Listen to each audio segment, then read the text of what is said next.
অনেক ভিডিও দেখেছেন, কিন্তু এরকম ভিডিও আপনারা দেখেন নাই। যা আমার এই ভাইটি বলে গেছে, ভিডিওটা দেখেন, ভালো না লাগলে এমবির টাকা দিয়ে দিব, আমাকে নক দিয়েন। আগে ভিডিওটা দেখেন, তারপরে কথা বলতে।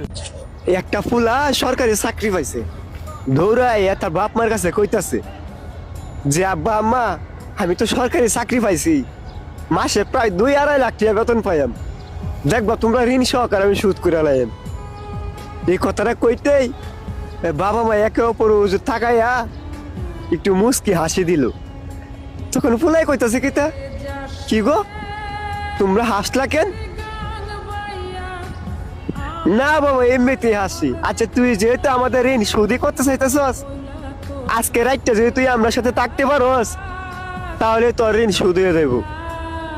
পরে ফুলাই কইতাছে কি, কই এইটা কোনো ব্যাপার হইলো? আচ্ছা ঠিক আছে, আজকে রাইতে তোমরা লোক আমি ঘুমাইম। পরে দিন পরে রাইত হইলো, ফুলাই গিয়া তার বাপ মার সাথে শুইলা ফুলাই ঘুমাইয়া গেছে, কিন্তু বাপ মাই ঘুমাই নাই। ফুলাই ঘুমাইতে তুললে বাপে ডাকতাছে যে বাজান, ওই বাজান উঠ না, বাজান ওই বাজান উঠ না।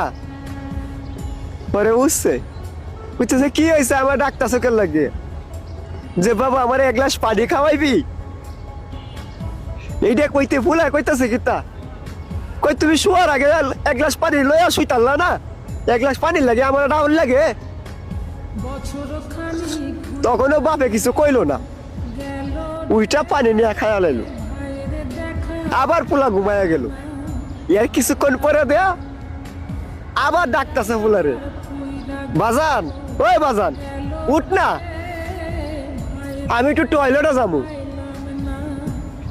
ফুলাই কইতা তুমি কি আমার ঘুমাইতা দিতা না, আগে তো তুমি একলাই টয়লেটে যাইতা, এখন কেন আমারে লাগবো।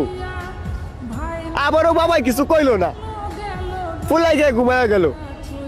বাপে টয়লেট থেকে ঠিক চলে এলো। এর কিছুক্ষণ পরে দে আবার ফুলারা ডাকতেছে, বাজান ওই বাজান উঠ না, আমার পেটের মধ্যে খিদা লাগছে, দেখ না ফ্রিজের ভিতরে কিছু আছে নাকি। ফুলাই কইতেছে তুমি কে লয়ে লয়ে খাও গা, আমি ভাবতাম না তোমার দিতাম, আমি ঘুমাইতেছি একটু বাজাতে টাহকের লাগিয়া। আবারও বাবা কিছু কইলো না, ফুলা দিকে সুন্দর মতো ঘুমাইয়া গেল।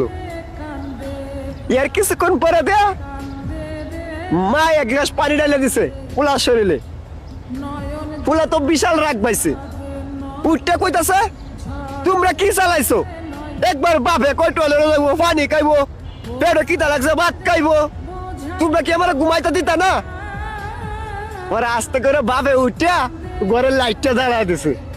জ্বালায় দিলে কইতাছে বাজান মাত্র 2-3 ঘন্টায় তুই হাঁপায়া গেলি, হাত তোরে বড় করার লাগিয়া কত রাজ্যে ঘুমাই নাই, তাই আল্লাহ ছাড়া কেউ জানে না তোরে এত বড় করতে গিয়া কতটুকু পরিশ্রম যে করছি তা তোরে বুঝায় কইতে পারতাম না। মাত্র 2-3 ঘন্টায় তুই হাঁপায়া গেছস। তুই ছোটবেলায় তোর মায়ের কুলে মুইতে দিতি, এই মাঘ মাসে শীতটার মধ্যে তোর মা ভিজা জায়গা থাকছে আর তোর এটি শুকনা জায়গার মধ্যে রাখছে। এই অর্ধেক খাইতে বেলা তোর পেটের মধ্যে ক্ষুধা লাগতো, কিন্তু তুই খাইতে চাইতি না। তোরে উড়ানো হাঁটতাম নিয়া বারিন্দার হাঁটতাম, হাঁটতে হাঁটতে ধরে খাওয়াইতাম। এই বছরের আজানটা যখন পরে তখন সেরকম ভাবে ঘুমিয়ে ধরে, সেই টাইমে তুই কি করতি, পায়খানা করে দিতি। এই পায়খানা পরিষ্কার করে আবার তোরে লইয়া শুইতাম। একটা রাইতের মধ্যে কম করে হলো তুই 10 বার ঘুম থেকে উঠতি। তারপরেও একদিন বাবা তোর প্রতি বিরক্ত হই নাই। আর আজকে মাত্র 2-3 ঘন্টায় তুই হাঁপায়া গেলি, তখন আর ফুলার বুঝতে বাকি থাকে নাই। তখন সন্তানে বাবা মারে ঝরা ধরে কান্না করতেছে আর বলতেছে আমারও বুঝার বাকি নাই, আমি বুঝা গেছি বাবা এই পৃথিবীর সবকিছু ঋণ শোধ করা গেলেও কোনোদিনও বাবা মার ঋণ কখনো শোধ করা যায় না।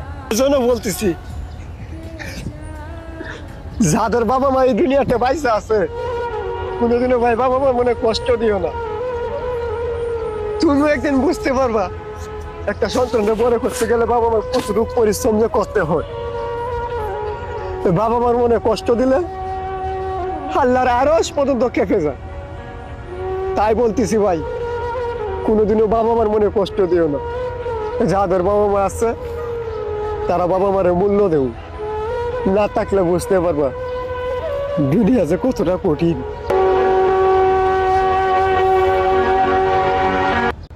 বাংলার প্রত্যেকটা ঘরে ঘরে প্রত্যেকটা সন্তানকে বাবা মার কষ্ট বোঝার তৌফিক দিক এবং বাবা মার যাতে কষ্ট না হয় সেই দিকে প্রত্যেকটা সন্তান জানি নজর দেয়। ধন্যবাদ যারা যারা এই ভিডিওটা দেখেছেন, ভালো লাগলে শেয়ার করে দিয়েন।